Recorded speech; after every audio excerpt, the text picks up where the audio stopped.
ku xidha Dilay iyo Boorame sida warkan ugu diyaariyay wariyahayaga Abakar Xasan Caafi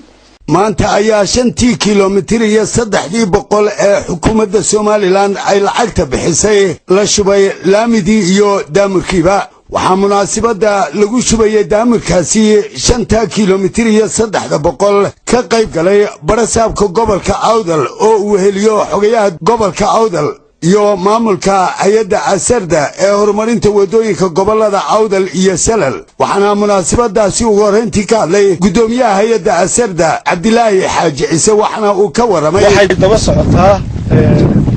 qaybtii hore 10 kiiloomitir ahayd ee xukuumadda Soomaaliland ay bixisay ayay daba socotaa ilaahay fadligii dariiqa intiisii badneed uu naga diyaar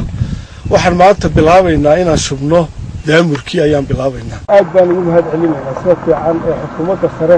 iyo xukuumadda gobolka ay mar walba noo galbi sugaan asarta ahaan aad iyo aad baan ugu mahad celinaynaa xukuumadduna waxaan leenahay waajibkeygii qaran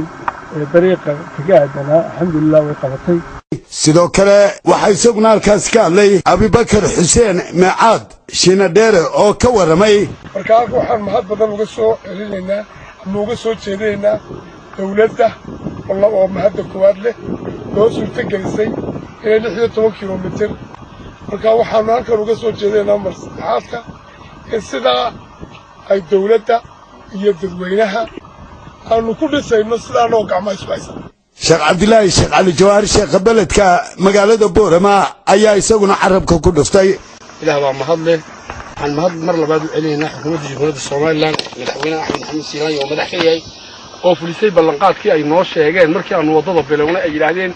intii taagtiina ahayd waad samayseen inta dambe anaga qaadayna barasaabka gobolka Awdal Cabdo Axmed Ayar oo ka hadlayay munaasabadaasi ayaa cadeeyay xukuumadda jamhuuriyadda Soomaaliland iyo madaxweynaha ka yahay Axmed Maxamed Siiraay wax ilaahay loogu mahadnaqo weeyaan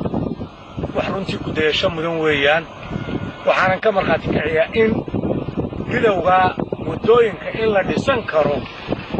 oo hawl la qabsan kara ay tahay inay hormuud ka tahay Boorama